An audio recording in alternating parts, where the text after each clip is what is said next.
मित्रांनो, आज आपण जाणून घेणार आहोत वाल या पिकाविषयी माहिती। वाल घेवड्याला फ्लावरिंग आणि सेटिंग याच्यातलं मूळ कारण आपण जाणून घेणार आहोत। आणि फ्लावरिंग आणि सेटिंग आणि झालेली सेटिंग पटकन तोडणीला यावी म्हणजे फुगवण चांगली होते त्याच्यासाठी जाणून घेणार आहोत। मित्रांनो, आज आपण वाल घेवड्याला कोणतं लिक्विड सोडल्याने आपला किती फायदा होतो त्याच्याबद्दल मी तुम्हाला माहिती देणार आहे मित्रांनो। तर आज आपण वालला इस्ता हे लिक्विड सोडणार आहोत मित्रांनो। इस्ता हे लिक्विड पसुरा क्रॉप केअरने बनवलेलं आहे मित्रांनो। बायोलॉजिकल प्रोडक्ट आहे। बायोलॉजिकल प्रोडक्ट हे लोकांचा विश्वास बसत नाही, पण पसुरा क्रॉप केअरने असं प्रोडक्ट आणलं आहे ते तर ह्या प्रोडक्टविषयी सांगायचं तेवढं कमी मित्रांनो। इस्ता हे असं प्रोडक्ट आहे तर हे सोडल्याने मुळ्या आणि झाडाची रेजिस्टंट पॉवर वाढते आणि पत्तीतला ग्रीनेसपणा सुद्धा वाढतो। मागे आम्ही सोडलो होतं मित्रांनो, बघू शकता तुम्ही कशी पत्ती आहे। तर मित्रांनो, आपण इस्ता याच्याने आपल्या झाडाच्या रूट आहेत ना, रूट एकदम स्ट्रॉंग होता आणि सततच्या येणाऱ्या पावसामुळे आणि सततचा पाऊस येत असल्यामुळे आपल्याला थोडी अडचण येते आणि रूट डिस्टर्ब होता। क्षेत्र ओलं झालं की रूट चालत नाही। बघू शकता तुम्ही किती पाऊस झाला होता आमच्याकडे, क्षेत्र अजूनही ओलं आहे मित्रांनो। सततच्या पावसामुळे त्याला रूट डिस्टर्ब होता, त्याच्यामुळे आपण या रूटवरती काम करणार आहोत आणि रूटसाठी आपण इस्ता हे लिक्विड सोडणार आहोत मित्रांनो। हे लिक्विड एकरी 1 लिटरने सोडायचं आहे, तरी आपण एकरी 1 लिटरने आणलेलं आहे तर आपण हे 200 लिटर पाण्यात टाकून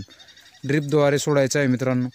इस्ता हे लिक्विडमुळे त्याची क्वालिटी एकदम चांगली होते आणि शेंगांना साईज चांगली येते। आणि मित्रांनो, शेंगांना साईज चांगली आली तर आपलं वजन भरघोस वाढतं आणि इस्ता या लिक्विडमुळे खूप फायदे आहेत मित्रांनो। फ्लावरिंग बघा किती जोरात येते, फ्लावरिंग चांगली येते आणि पिवळसर जो पणा आहे तो पिवळसरपणा न येऊ देता। वालसाठी पिवळसरपणा खूप महत्त्वाचा आहे, कारण वालला पिवळे होणे ही फार मोठी समस्या आहे आणि पिवळा हा त्याचा व्हायरस आहे, पिवळापणासुद्धा गायब करून देतो मित्रांनो इस्ताच्या फवारणीने आहे। इस्ताची हे लिक्विड सोडल्यानंतर झाडामध्ये येणारा ग्रीनेसपणा आणि रूट वाढता आणि त्याच्यामध्ये आणखी एक असा आहे मित्रांनो की जे आपलं आधी काही अन्नद्रव्य आपण ड्रिपने सोडलेले राहतात ते जर आपले पडून आहेत जमिनीमध्ये वरती आपटेक होत नाही, ते सुद्धा हे आपटेक होण्याची क्रियासुद्धा चांगली होते आणि वालला या आपटेक होण्याची गरज आहे। कारण मित्रांनो, परत होणाऱ्या बेमोसमी या पावसामुळे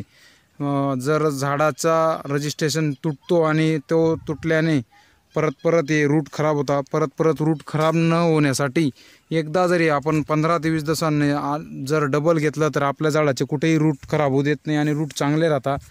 बघू शकता मित्रांनो, आम्ही एकदा दिलं होतं आणि आज एवढी फ्लावरिंग सेटिंग येण्यासाठी मित्रांनो जर योग्य काळजी घेतली तर चांगली सेटिंग होईल। सेटिंग पण होत आहे, फ्लावरिंग पण आहे आणि शेंगा पण आहेत मित्रांनो। आपण आपल्या प्लॉटची योग्य काळजी घ्या। तुमचाही प्लॉट असेल तर तुम्ही पसुरा क्रॉप केअरचं इस्ता हे लिक्विड सोडू शकता। चांगला आहे, दर्जेदार आहे आणि एवढी काही त्याची कॉस्ट पण नाही आहे, परवडेबल लिक्विड आहे। 600-700 रुपयामध्ये 1 लिटर येतं मित्रांनो। 600-700 रुपयात एका एकरासाठी भरपूर होतं आणि ज्याच्याकडे थोडं कमी क्षेत्र असेल बा आणि त्याला वाटलं एक लिटर आपल्याला लागणार नाही, त्याच्यासाठी अर्धा लिटरच्या पॅकिंगमध्ये सुद्धा अवेलेबल आहे मित्रांनो। अर्धा लिटरच्या पॅकिंगमध्ये सुद्धा आपण घेऊ शकतो। बघू शकता तुम्ही, आम्ही वाल आधी पण सोडलो होतो, थोडा फार पिवळा होता, आता तसा काही प्रकार राहिला नाही आहे अजून कुठं त्याच्यासाठी आम्ही डबल घेत आहे। तर मित्रांनो, आपला जरी वाल असा होत असेल पिवळसर आणि मुळ्यांसाठी आपण जर दुसरं काही प्रोडक्ट वापरण्यापेक्षा जर आपण पसुरा क्रॉप केअरचं जर इस्ता घेतलं तर अधिक चांगलं राहील। बघू शकता लागलेल्या शेंगांची चमक, ग्रीनेसपणा, शेंगांमधली लांबी एकदम चांगली झालेली आहे आणि मित्रांनो, आम्हाला प्रत्येक तोड्याला जो ॲव्हरेज येतो त्याच्यापेक्षा जास्त ॲव्हरेज मिळेल या तोड्याला असा आमचा अंदाज आहे। कारण दिसत आहे मित्रांनो, झालेली सेटिंग एकदम चांगली आहे, खूप फ्लावरिंग पण आहे। वातावरणावर फार बदल होत आहे आणि परत येणाऱ्या पावसामुळे शेतकऱ्यांना फार अडचण येत आहे मित्रांनो। आलेली फ्लावरिंग बघू शकता तुम्ही। जर एवढी फ्लावरिंग येत असूनही जर आपला प्लॉट सेटिंग होत नसेल तर वालचं फूल जे राहतं ना, वाल घेवड्याचं एकदम अतिशय नाजूक राहतं एकदम। या फुलाला असं जवळून जर बघितलं तर त्याच्यात थ्रिप्स, माईट जर काही असेल तर बघायचं आपण, काळे किंवा लाल तुडतुडे जर राहिलं तरीसुद्धा फुल ड्रॉप होतं, सेटिंगला अडचण येते, त्याच्यामुळे सुद्धा सेटिंग होत नाही मित्रांनो। तर आपण हे असे बारकावे बघायचे की आपल्या इथं दुसरा बी काही आहे का। आळी असेल तरी आळीसाठी सुद्धा एखादा हलका स्प्रे काढून घ्यायचा, कारण मित्रांनो फ्लॉवरिंग स्टेजमध्ये थोडा जर केमिकलचा जर चांगला स्प्रे घेतला तर फ्लॉवरिंग ड्रॉप होते, त्याच्यामुळं ऑर्गॅनिक स्प्रे घेतला तर अधिक चांगला राहील. आणि केमिकलमध्ये जाण्यापेक्षा मित्रांनो ऑर्गॅनिक घ्या, मधमाशीसुद्धा जाणार नाही.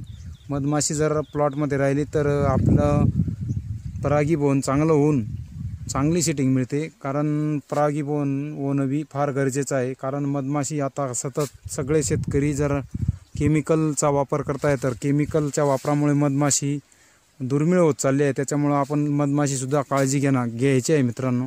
आणि केमिकलमध्ये जाण्यापेक्षा ऑर्गॅनिक चांगला आहे. बायोलॉजिकल प्रोडक्टवरती आम्ही जास्त भर देतो, कारण ऑर्गॅनिक चांगलं आहे. ऑर्गॅनिकचे रिपोर्ट्स पण चांगले येतात. त्याच्यामुळं मित्रांनो आपण ऑर्गॅनिक शेतीकडे वळायचं आहे. बघू शकता लांबपर्यंत किती फ्लॉवरिंग आलं आहे मित्रांनो. तरी मित्रांनो जर आपल्याला काही वाटलं तुमचा प्लॉट असेल तर मला कमेंट बॉक्समध्ये कळवा. आणि जर काही अडचण असेल तर तीही कमेंट टाका. मी येणाऱ्या पुढच्या व्हिडिओमध्ये तुम्हाला तुमच्या कमेंटचं उत्तर देईल.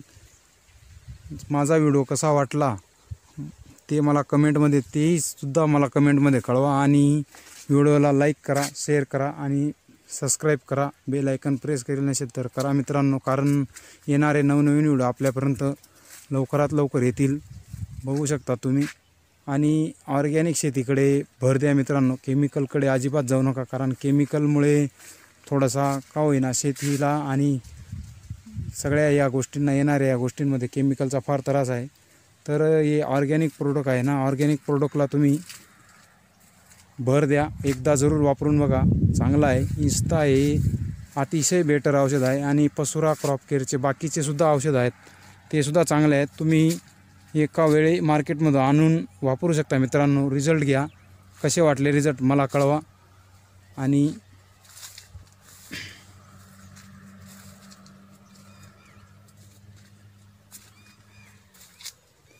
पहा मित्रांनो एकदम ग्रीनेस पण आहे. पिवळा तर अजिबात दिसत नाही. असेल थोडाफार होता, पण आम्ही आता तो थोडाफारसुद्धा आम्ही त्याच्यावर हे लिक्विड सोडून हे लिक्विड सोडल्याने बऱ्याचशा प्रमाणात त्याला आळा बसलेला आहे. आणि मी म्हणतो मित्रांनो जर ड्रिपद्वारे आपण चांगली जोरात फ्लॉवरिंग आली तर ड्रिपने 13-40-13 हे एकरी 5 किलो खत सोडायचं आहे ड्रिपने. कारण हे लिक्विड खत आहे, फास्ट लागतं आणि सेटिंगला फार मदत करतं. सेटिंग लवकर होतं, म्हणजे जवळपास आपलं फ्लॉवरिंग वगैरे ड्रॉप होत नाही. बघू शकता मित्रांनो, आम्ही मागच्या व्हिडिओमध्ये सांगितलं होतं तर तसे आम्ही 5 किलो सोडलेलं होतं. बघा आता कशी सेटिंग